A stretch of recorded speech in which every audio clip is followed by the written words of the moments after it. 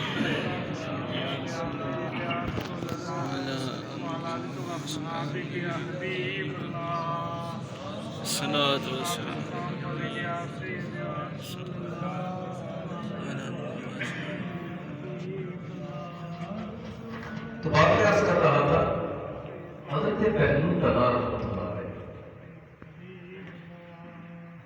یہ ہارون رشید کے دور کے بزرگ گزرے اور امام احمد بن حنبل رحمۃ اللہ علیہ انہی کے دور کے تھے.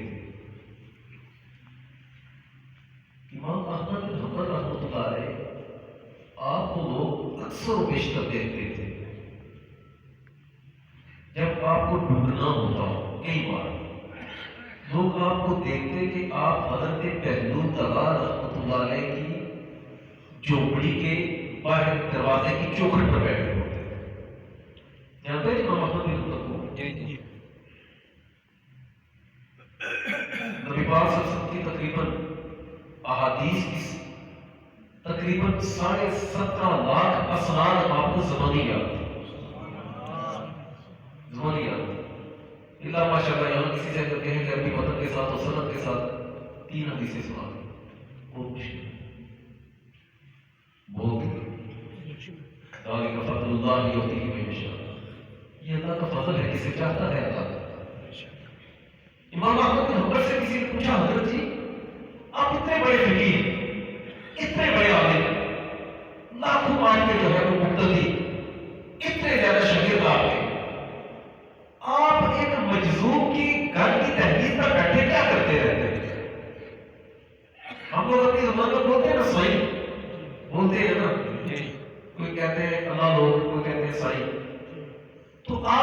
باتیں کی چوکھٹ پر کیا ڈھونڈتے ہیں؟ لوگوں نے ڈھونڈنا ہو تو وہ آپ کو ڈھونڈتے ڈھونڈتے جب پہنچتے ہیں تو دیکھتے ہیں کہ آپ اس مجموع کے پاس بیٹھے ہیں، لوگ آپ کو حضرت بہبود روا کو پاگل نہیں کہتے، تو آپ ان کے پاس کیا ڈھونڈتے ہیں؟ آپ کی بات کو شاید فرمایا کرتے ہیں، آپ فرماتے لوگوں تم میرے پاس آتے ہو شریعت کا پوچھنے، میں بہبود کے پاس آتا ہوں شریعت والے کا حال پوچھنے۔ سبحان اللہ، بات سمجھے؟ اور وہ جب قرض کو ادا کرنا چاہتا ہے، میں بہبود رحمۃ اللہ علیہ کی بات کرتا ہوں، آپ کو ہارون رشید نے کئی بار کہا حضرت میں آپ سے ملاقات کرنا چاہتا ہوں، آپ انکار کر دیتے، آپ انکار کر دیتے تھے۔ یہ جو اللہ والے ہوتے ہیں، جو اللہ کے قریب ہوتے ہیں، یہ تنکو کی جنت بھی بنائے گا تو اللہ حقیقت میں مکہ زبیدہ کو جنت عطا کرے گا۔ وہ چھت پر کھڑی تھی، ایک ضعیف سی روایت ایسی ہے کہ جو ملکہ زبیدہ تھی، یہ ہارون رشید کی بیوی، یہ اور حضرت بہبود روا یہ سگے بہن بھائی تھے، اگرچہ اس میں قوت نہیں ہے لیکن ایک تحقیق یہ بھی ہے، ملکہ زبیدہ جو تھی وہ حضرت بہبود روا رحمۃ اللہ علیہ کی بڑے قریب تھی، اپنے محل کی چھت پر کھڑی تھی تو نیچے بہبود روا رحمۃ اللہ علیہ تنکو سے کوئی چیز بنا رہے تھے، کوئی گھر بنا رہے تھے، ہارون رشید پاس سے گزرے، کہا بابا کیا بنا رہے ہو؟ کہا جنت بنا رہا ہوں۔ کیا کہا؟ جنت بنا رہا ہوں۔ کسی بھی جنت ہوتی ہے، پوچھا اس کی قیمت کیا؟ کہا 2 روٹیاں۔ اب دیکھیں، کہا 2 روٹیاں، ایسے ان کو بھی کبھی جنت ہوئی؟ مکہ زبیدہ سن رہی تھی، 2 روٹیاں لے کر آئی، بہبود روا کو دی، بہبود روا کو تنکو کی جنت اس کو دے دی، مکہ زبیدہ کو۔ رات ہارون رشید خواب میں سویا نہ، خواب میں دیکھا ایک جنت، اور جنت میں ایک محل ہے، تو دل کیا اس محل میں داخل ہوں۔ جب جانے لگے نا تو آگے کچھ کھڑے تھے فرشتے، کہا کدھر کا ارادہ ہے؟ کہا اس محل میں۔ کہا تیرا نہیں، کہ تیری بیوی زبیدہ کا ہے۔ پوچھا کہاں سے ملا؟ کہا 2 روٹیاں دے گا نا، باقی نے اس کو یہ محل عطا کیا۔ سبحان اللہ، جو اللہ کے کوئی قریب ہوتا ہے تو اللہ اسے اختیار کیا جاتا ہے۔ یہ بہبود روا، ان کو ہارون رشید نے کئی بار کہا حضرت میں آپ سے ملنا چاہتا ہوں۔ جو بات میں نے کی نا، یہ کرم کے فیصلے ہیں، نہ آپ چھین کر کسی سے مقام دے سکتے ہیں، نہ آپ محنت کر کے لے سکتے ہیں۔ اللہ جس کو چاہے، جہاں چاہے، جب چاہے، جو چاہے اسی وقت عطا فرمائے۔ تو ہارون رشید کو خبر ملی کہ آج بہبود روا نے میرے محل کے پاس سے گزرنا ہے۔ اس دور میں کلندے پھینکی جاتی تھی، رسا۔ ہارون رشید نے اپنے جو محافظ سے انہیں کہا کہ محل کی چھت سے رسا پھینک کر بہبود روا پر پھینکنا، رسا کمند میں وہ پھنس جائیں گے، کھینچ کر محل کی چھت پر لے گا، اور 10-11 فٹ کے وہ محل ہوتے نہیں تھے، وہ 100 فٹ اونچے محل ہوتے تھے۔ خیر بہبود روا گزر رہے تھے، اوپر سے محافظوں نے کمند پھینک دی، اور بہبود روا جو ہے اس میں پھنس گئے، انہوں نے کھینچا اور چھت پر لے گیا۔ آگے ہارون رشید کر گئے، کہا بہبود خوش آمدید، کہا میں نے تجھے کہا بھی تھا، تجھے ملنا نہیں چاہتا، ایسا کام کیوں کیا؟ ہارون رشید نے کہا صرف ایک سوال کا جواب دے دیں، آپ گھر چلے جائیں۔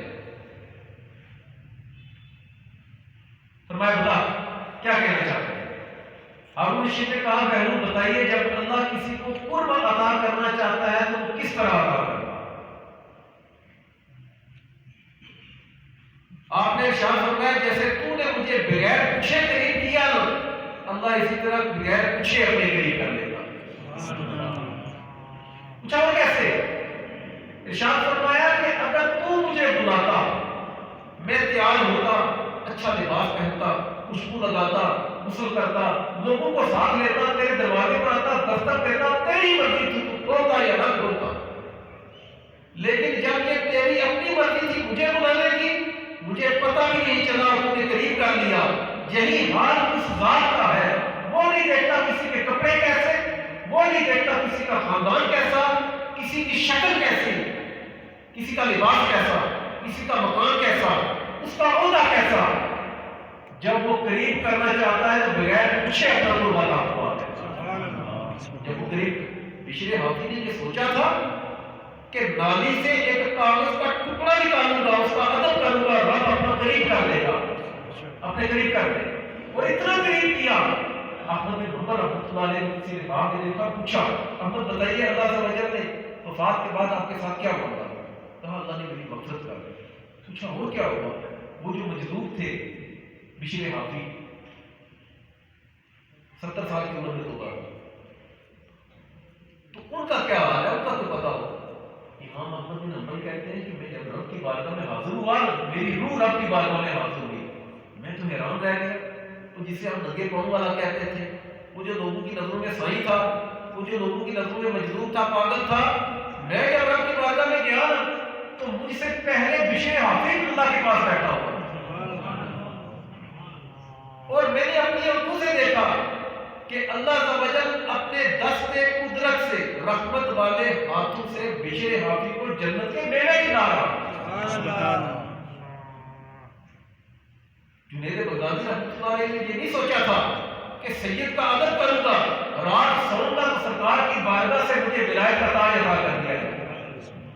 باجوی بسانی نے بھی نہیں سوچا تھا کہ اتنا عرصہ چلے کاٹتے رہے، کچھ نہ ملا، انہوں نے سوچا ہی نہیں تھا گھر پہنچوں گا، رات وعدہ پانی مانگے گی، پانی لے کر پیالہ کھڑا رہوں گا، صبح ماں اٹھے گی دعا دے گی اور اللہ سمجھے ولایت کا تاج عطا فرما دے گا۔ نہیں سوچا۔ جب وہ کسی کو قریب کرنا چاہتا ہے تو اس کے لیے ہر شے کھول دے گا، اس کی زبان سے جو نکلتا ہے اللہ وہ پورا کر دے گا۔ آقا نے ارشاد فرمایا اللہ کے کچھ بندے ایسے جو زمین پر چل کر بیٹھے ہو، پہچان نہ کرے، فرمایا وہ در پر لباس والے نہیں،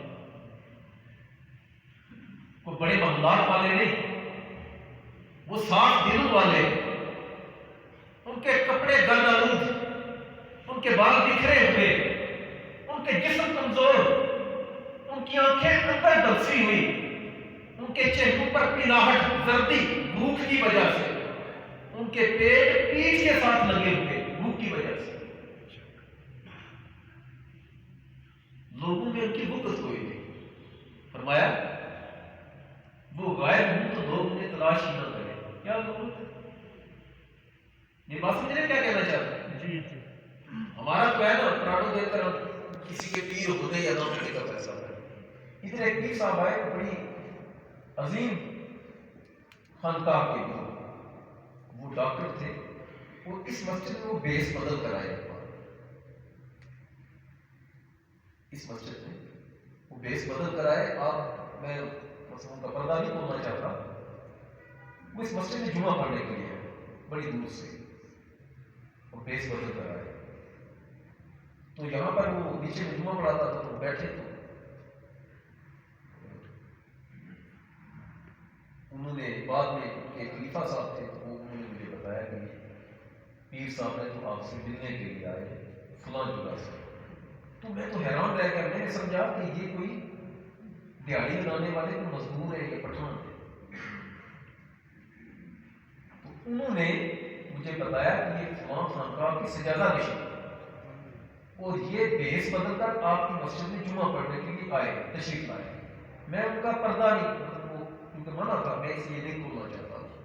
تو یہاں پر یقین کیجیے ایسے ایسے مجذوب اور ایسے ایسے اولیاء یہاں پر تشریف لائے، اگر ان کا حکم ہوتا تو میں آپ کو بہت ساری باتیں بتاتا، ان کا تعارف کروا دیتا، لیکن میرے دل میں ان کی حکمت اتنی بڑی کہ مولا یہ تیرے حقیقی ولی اور یہ تیرے قریبی بندے ہیں جن کو لباس کی فکر، گاڑی کی فکر، جائیداد کی فکر، مریدوں کی فکر اس لیے نہیں ہوتی کہ میرے مریدوں کی کثرت ہو، بلکہ یہ فکر ہوتی ہے کہ اللہ تو راضی ہو جائے،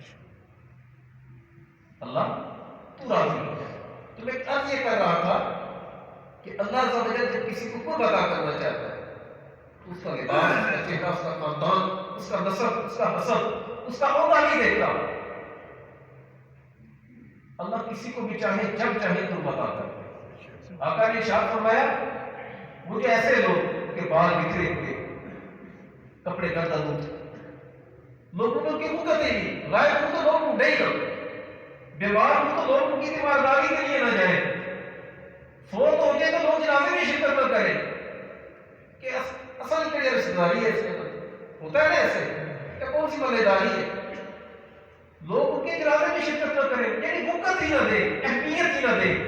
لیکن آقا ارشاد فرماتے ہیں رب کی بارگاہ میں ان کا مقام کیا ہے؟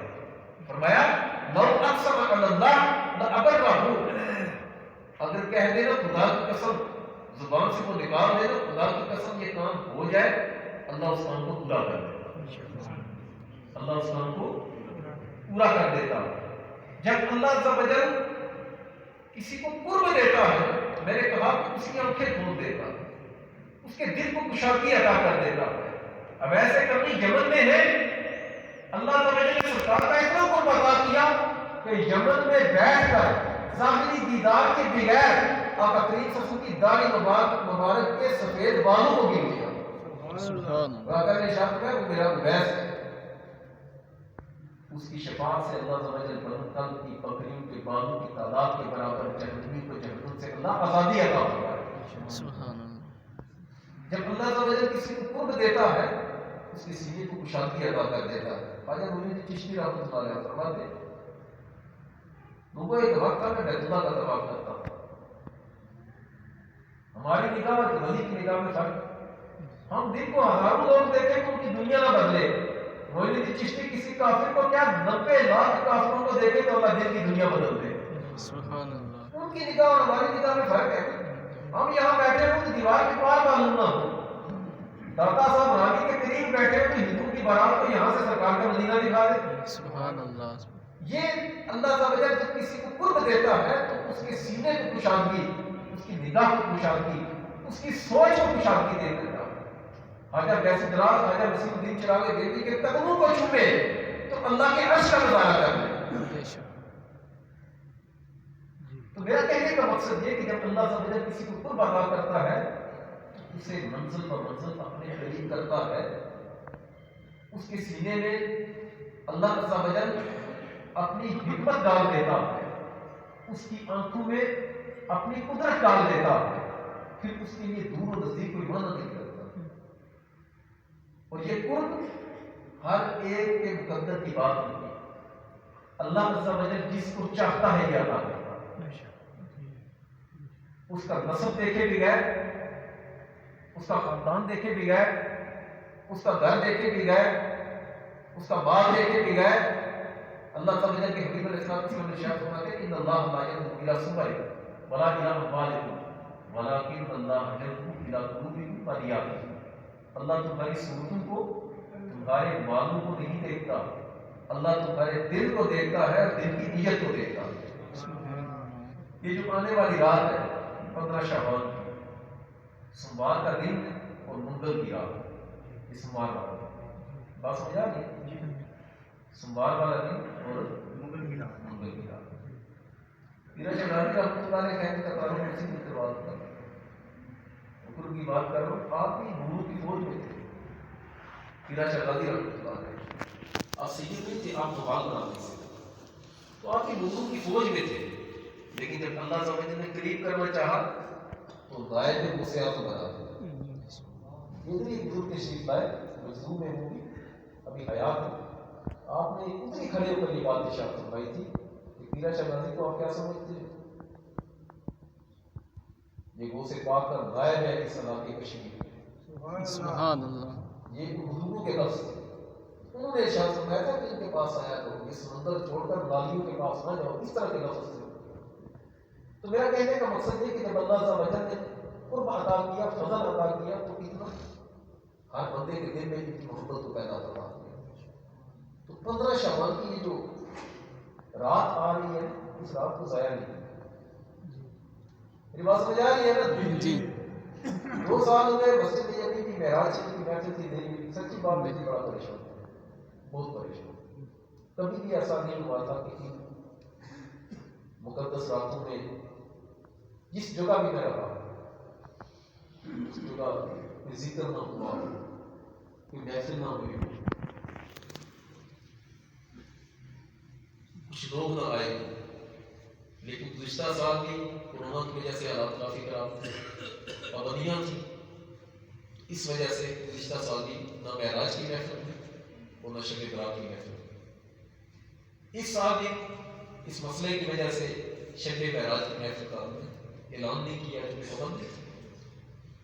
لیکن یہ جو 15 شعبان کی رات آ رہی ہے انشاءاللہ عز و جل مسجد میں محفل ہوگی انشاءاللہ. بڑے ڈیلے سے بولے انشاءاللہ محفل ہوگی. اور وہ رات ہم کسی غلط کام میں نہیں گزاریں گے. ہے تو ہر رات اللہ کی رات ہے. مومن کو چاہیے کہ راتوں کو من طلب الہدى سکر لے آئے. جو رات جس نے بلندیوں کو چاہا وہ راتوں کو جاگا. حضور فرماتے ہیں جس نے بلندیوں کو چاہا وہ راتوں کو جاگا.